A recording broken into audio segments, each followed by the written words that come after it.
What is up, Rad Potential YouTube? I'm Mr. Rad and welcome to Content Chaos. In this video, we're going to go talk to Rob Dahm himself, the expert of three-rotor engines and an inspiration to probably a majority, if not all of you guys who are watching the video, and me.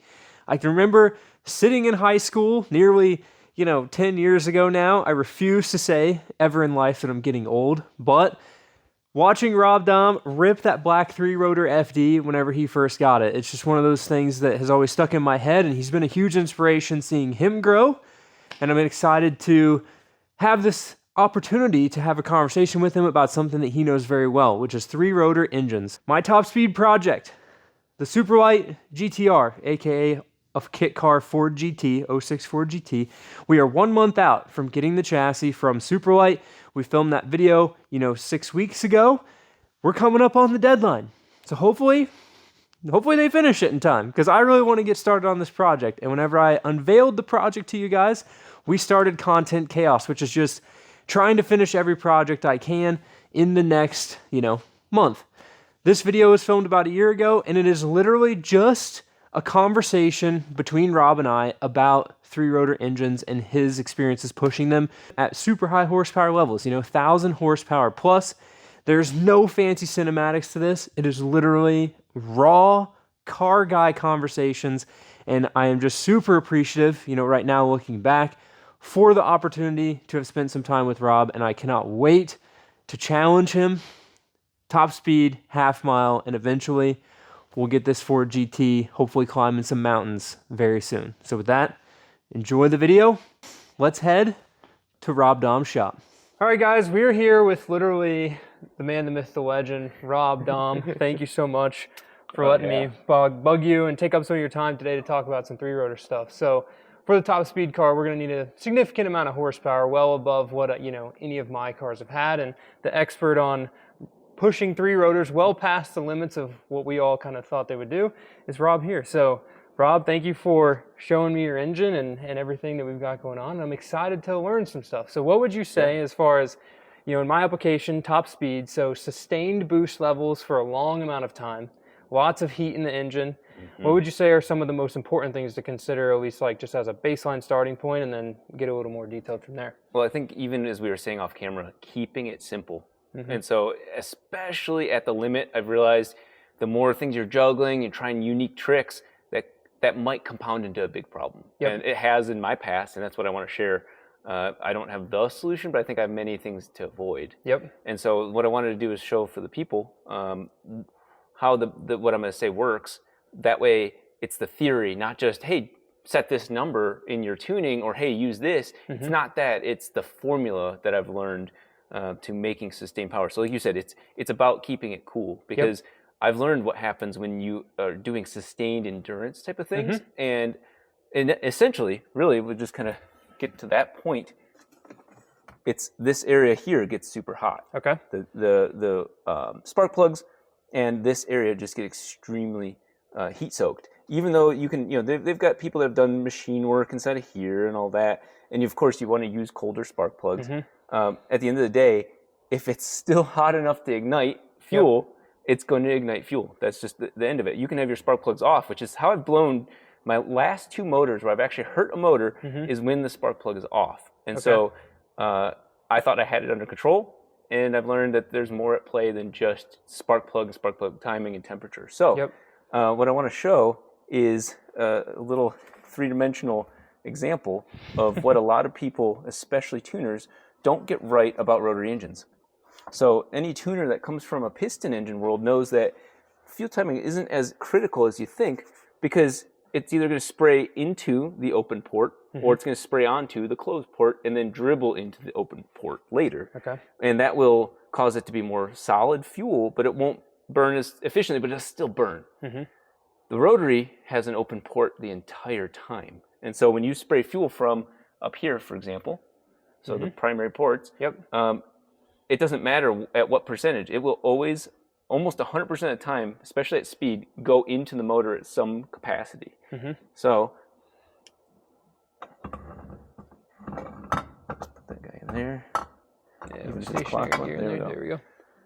So as you know, that's about as closed as it's going to be. Yep. But especially when you start porting, there is that little channel that we kind of take for granted, especially with semi-peripheral porting or peripheral porting. People really don't understand this, is that is open to the exhaust at all times. Yep. And so what I've realized is, like, for example, you know this, but I'll show this again for the people. Once I unwedge that, we'll just go straight to top dead center, right there. So that's top dead center is when the E-shaft's facing this way towards the spark plugs. Yep. And so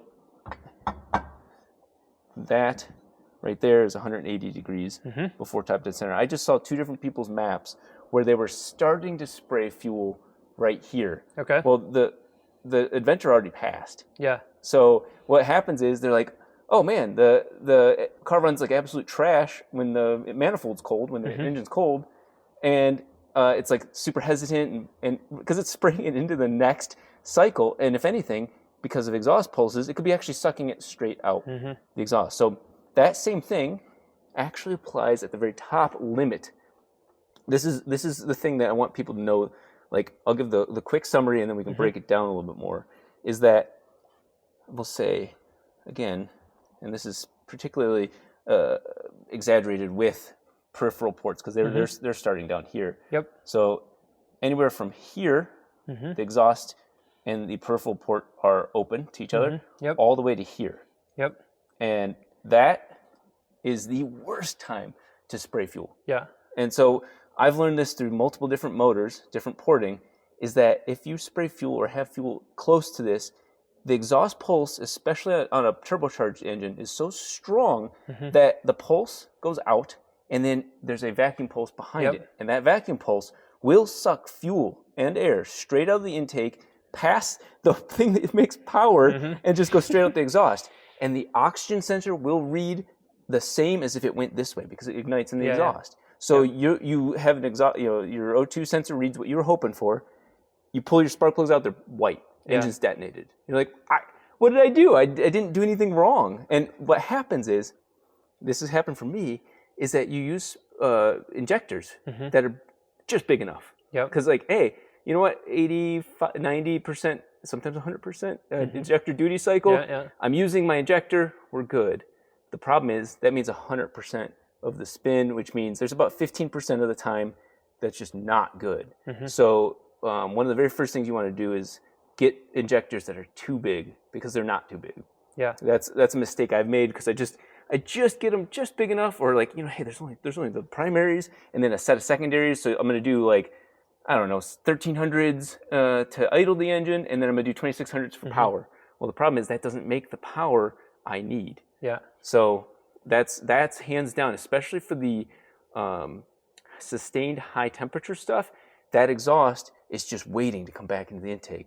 Additionally, if you have a turbocharger, the back pressure can exceed the intake pressure. And that in itself isn't a problem. A lot of people are like, oh, we don't want to do that. I run my cars consistently where the back pressure is higher because I get better low-end response. If you want high-end response, you're going to have lag, but then at the top end, you'll have more efficient volumetric efficiency. It doesn't make much of a difference. The only difference it does make is that it's going to increase the exhaust interest in coming through the intake. For sure. So would you say, like, basically your injection timing relative to the porting of the motor is probably very important as far as not getting like a false rich or lean condition, on the combustion chamber side, right? So basically what you're, say you have like a big bridge port with a ton of overlap, then you're going to be sending a lot of wasted fuel, just in and out of the engine, but yet you might not know you're wasting it. Exactly. Right? You wouldn't know. You wouldn't know. You just say, hey, this engine likes to run rich. That's the first thing everybody says, is like, oh, a lot of my friends make fun of me that I run my engines kind of lean, but it's because I'm putting all the fuel into the combustion chamber. Yeah, for sure. When they're like, hey, I run that same thing and my engine pops at that level, that's because literally a percentage of your fuel is going by and you can't tell until you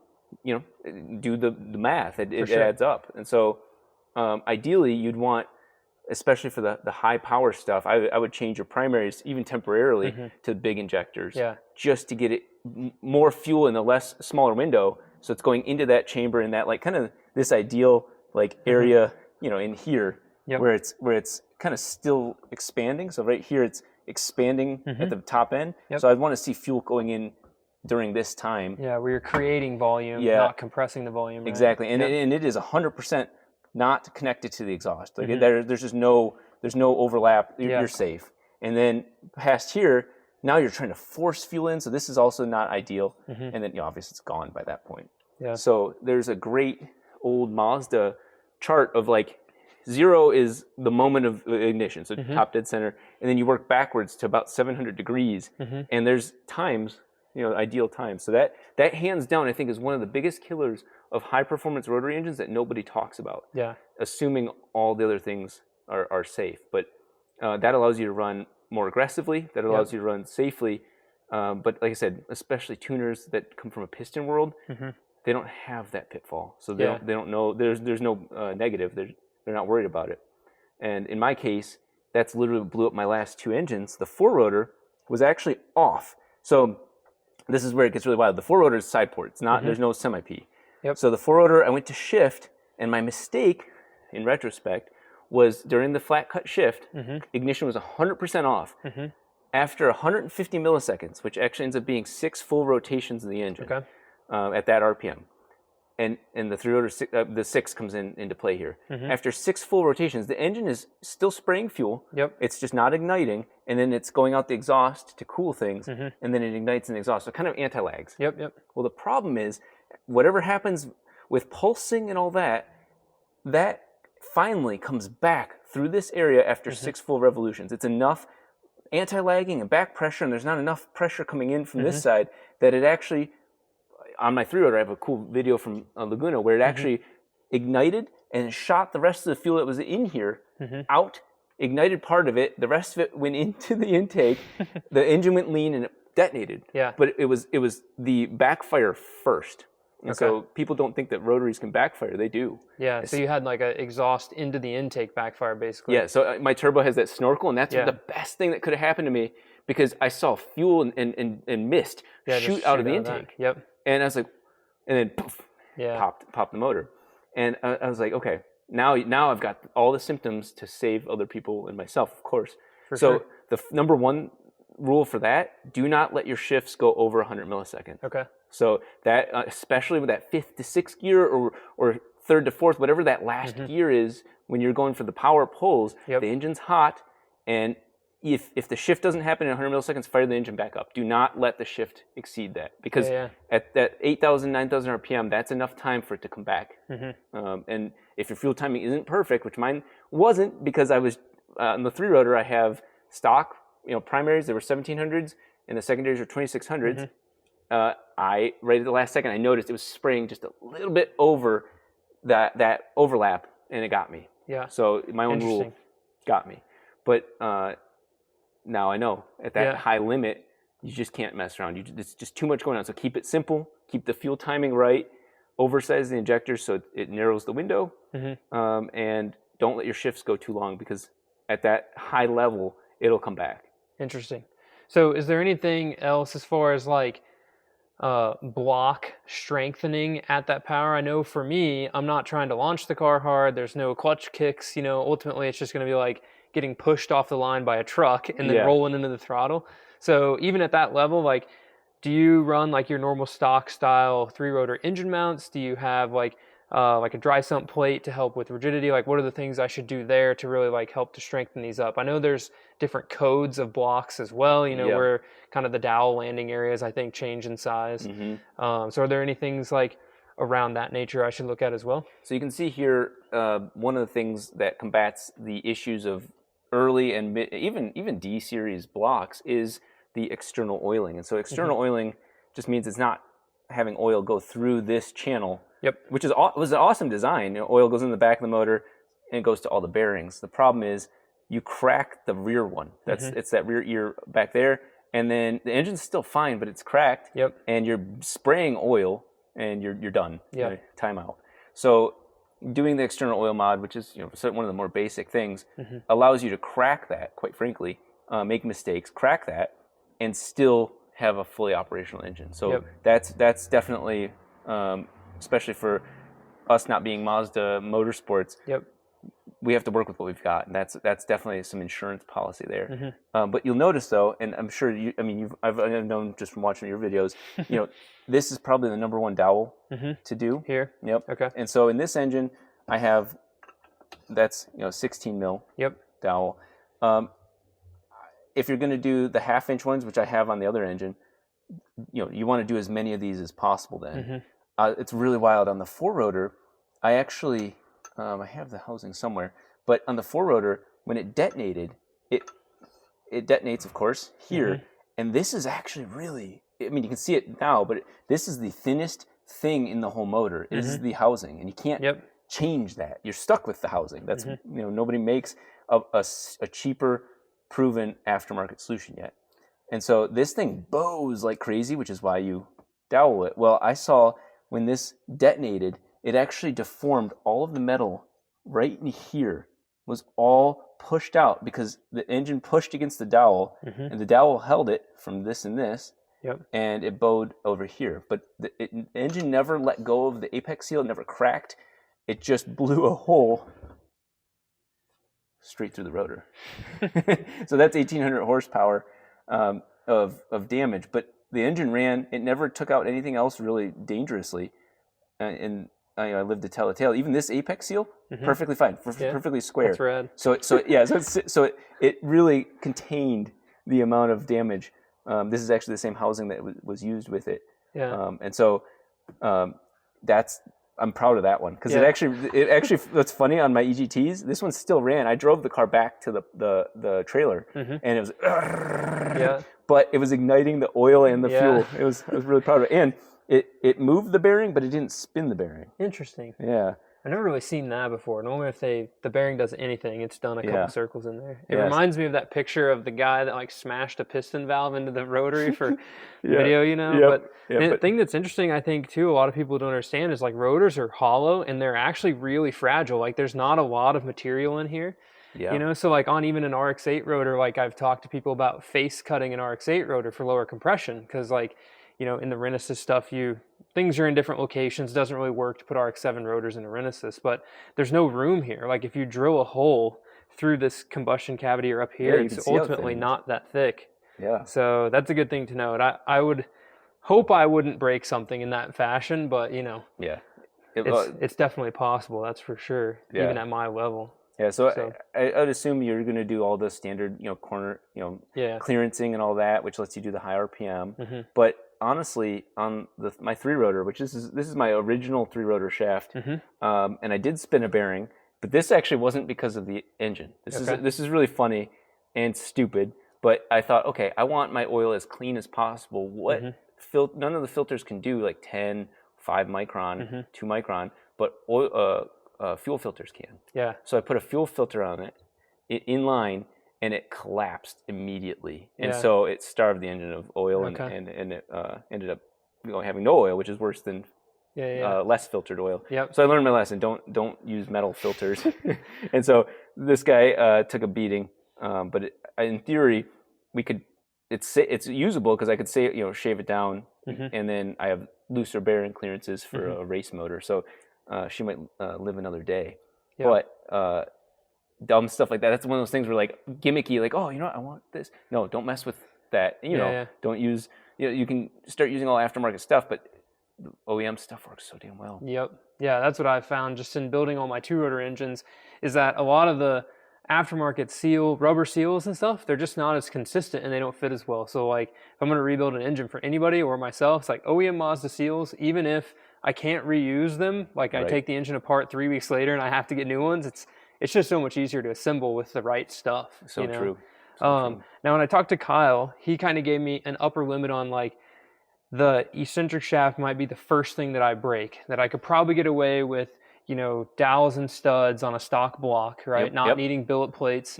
But most likely I would need a billet eccentric shaft to go past that like 1,100, 1,200 horsepower mark.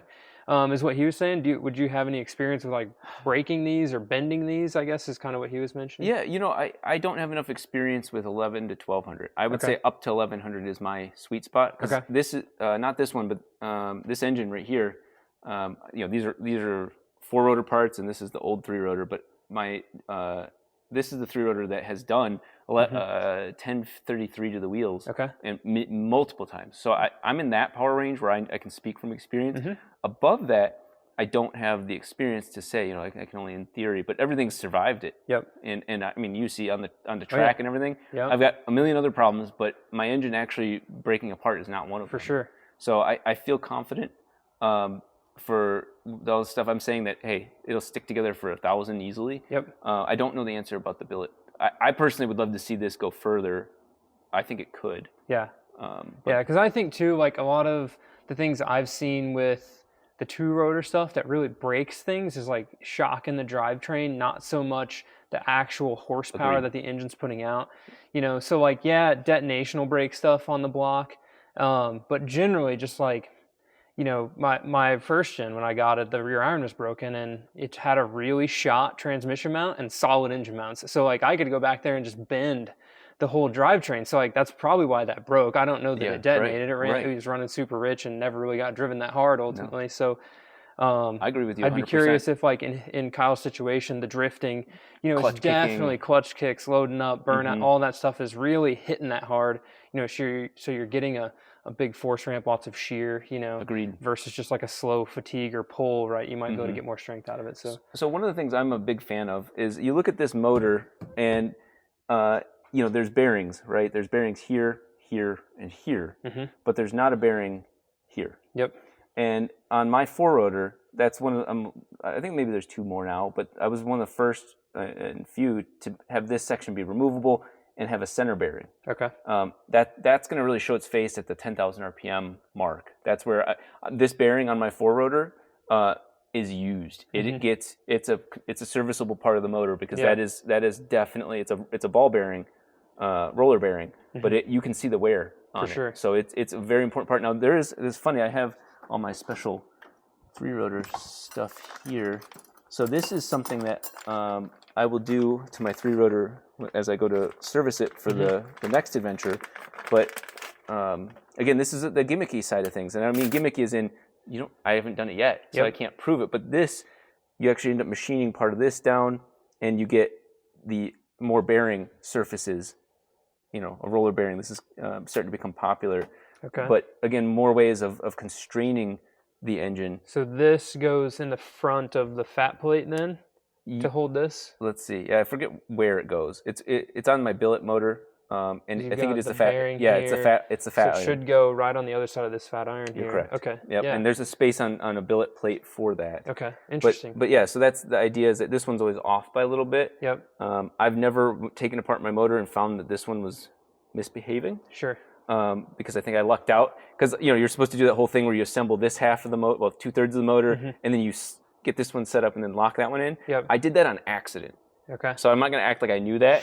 I read that like years after I'd done it. And I was like, oh, I just happened to assemble it like a two rotor with an extra rotor. But yeah, so this is the sort of stuff I'm interested in is because I'm doing the high horsepower, not high torque, high horsepower, high RPM stuff. And I just want to keep ripping on the motor. Yeah. That just makes me happy. So, I run that front, I don't know if you do, but I run that front roller bearing in the very front as well.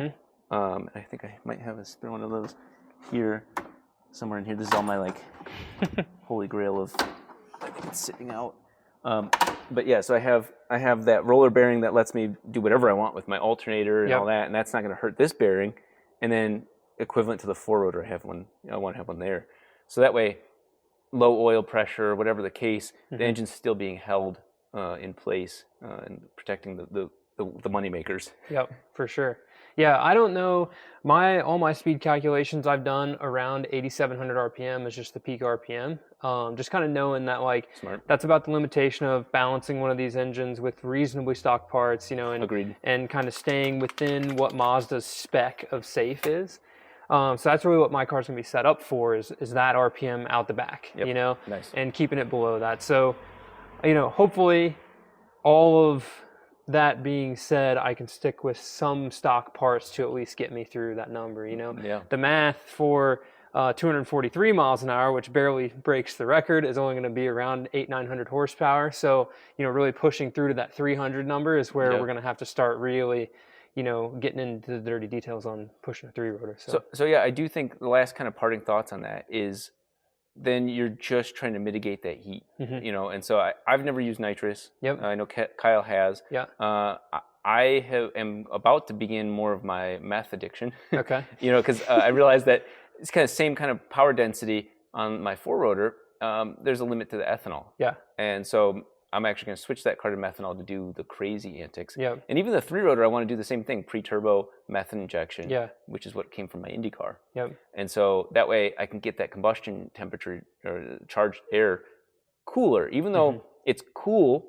It's relatively hot because the engine's hot, and no matter what people say, I don't think it's well understood that just because there's heat here and there's coolant here, this coolant can be 140 degrees Fahrenheit, and you can still pop your motor with it being super hot. That's the 4-rotor when it popped, when it detonated, the coolant was 145 degrees. Yeah, it's just it can't translate that heat. It's still aluminum does a great job, but it's still a step away. Yeah, and so you can't get that heat out. And especially you're going to be sustaining that.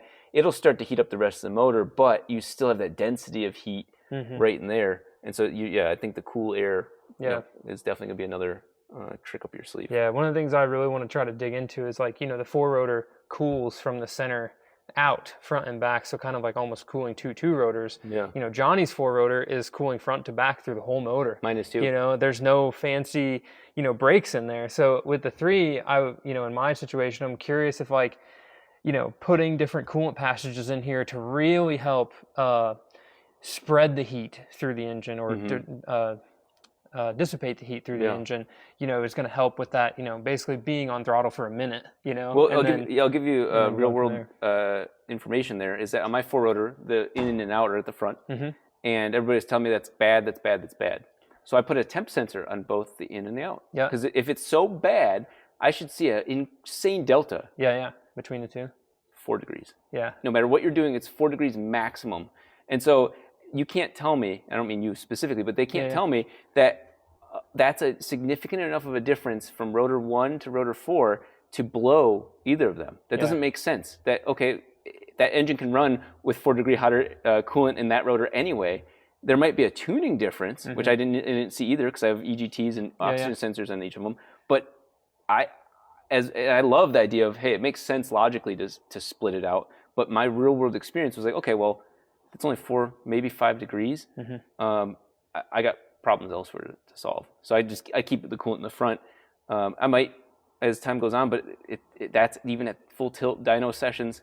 Yeah. I was really surprised and bummed out that didn't make that big of a difference. Yeah, for sure. Yeah, it's interesting. My civil engineering background is all hydraulics and fluid dynamics. So I'm curious. I really want to do the math on Johnny's 4-rotor at some point of the volume of coolant in the engine and how fast the water pump flows to figure out the exchange time between the radiator and the engine. Because I feel like in a lot of those situations when you're really beating on them, the coolant's going in and out of that engine so fast that I don't really think you're gonna see much of that delta because of the flow rate, Yeah, so, it's taking more out with more. Exactly. So it has less time to heat up at the back of the engine and come forward. But yeah, it's something I found very interesting about the fluid dynamics of that was at Pikes Peak is I have a massive CWA 400, which is the BMW water pump, and this was so naive of me, but I was exhausted. I turned it up because I wanted it to cool the motor. I wanted to exchange more heat.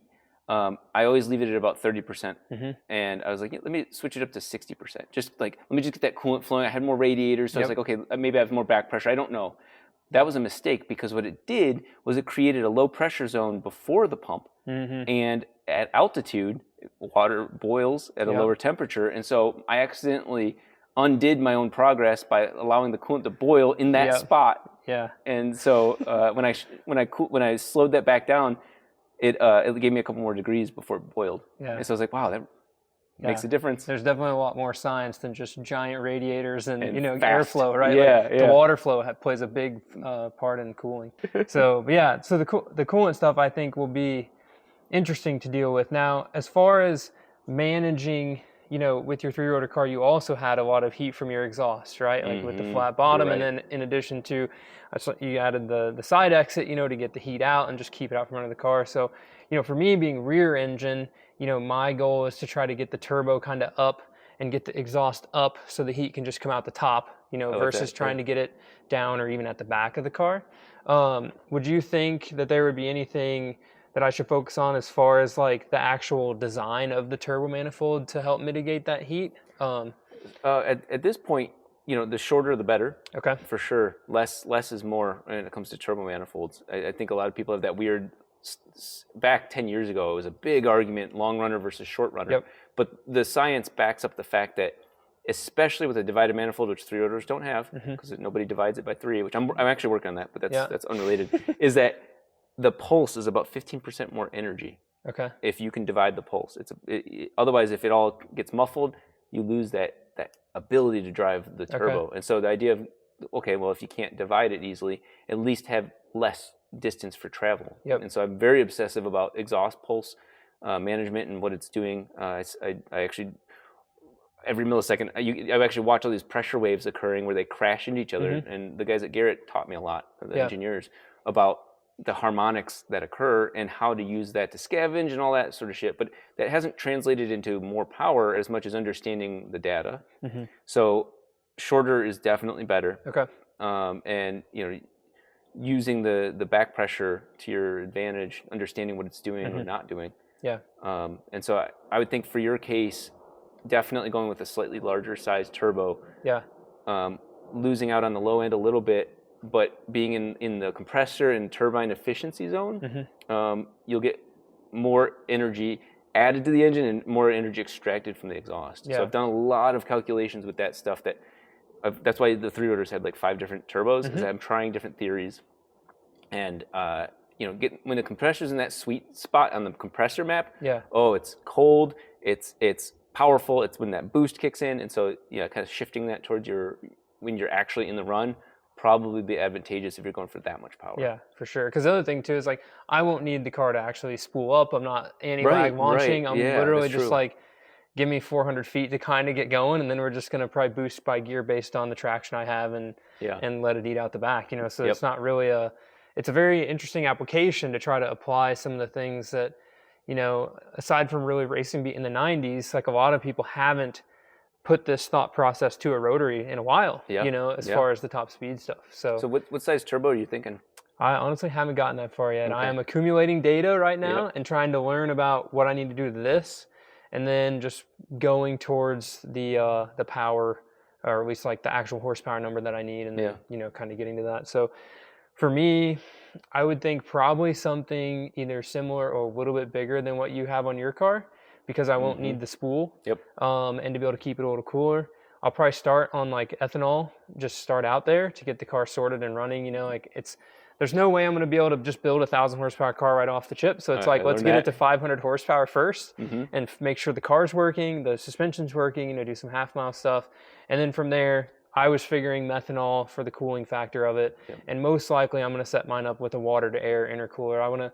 I really like Mazet's intake with the intercooler built in. Looks good. And I feel like that's a very, if a lot of the OEMs are doing that nowadays, like the BMW stuff and the Audis, then I feel like that's a very efficient method for me, where packaging is in the back. I'm trying to limit the amount of like air that I'm taking into the car, right? So cool the engine, but I don't want a big air to air up there, slowing me down, right? Because it's just a big sail. Yeah, that's so you get that thermal mass of the water kind of helping buy you time. Exactly, because I don't need, I'm not trying to actively cool it. I just need it to not get too hot, right? So it's balancing that. But there's definitely a lot of like, right now, still in its infancy as far as figuring out the plan, which is, as an engineer, I like to research, learn, go down every rabbit hole, every single thing I can figure out before I ultimately go and buy stuff. Because then I don't have to, rework is my biggest enemy. I don't want to redo stuff, so I'll tell you from my experience, and you might find different, and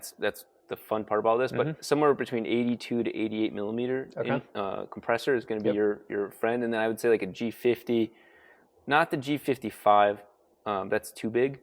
That's perfect for like 1,500 horsepower. Regardless of rotary, it's about 1,500 horsepower of rotary air. And that's where 13 to 1,500 is a G55. So G50. I'm on the G45 side, and I see nasty back pressure. But it's what I want. So you're right. So I would those are the numbers I would say rough off the cuff. But I think you're already well above that. So Yeah, that's kind of where I figured I would end up, at least. Because yeah, what my limited understanding of it and talking with some tuners and whatnot is like I figured I'd want to be in the laggy but efficient range, yeah, under power. So getting it to spool up is not something, like you said, that I necessarily need. yeah. So not as much back pressure, and just an efficient air pump, get it in and out. Yeah, because I've noticed when I'm not, like on the 3-rotor, when I make 1,000 horsepower, it's way outside of that nice compressor efficiency zone. I'm way over here. Yeah. Low pressure, but high airflow. Yeah. And the problem is my temp coming off of the turbo is 450 to 500 degrees. Okay. Which is high. Yeah.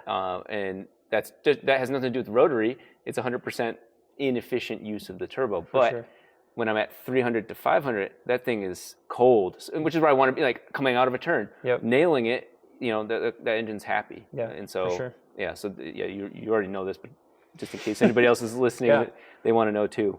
But yeah, this is exciting, and anything you want to pick my brain.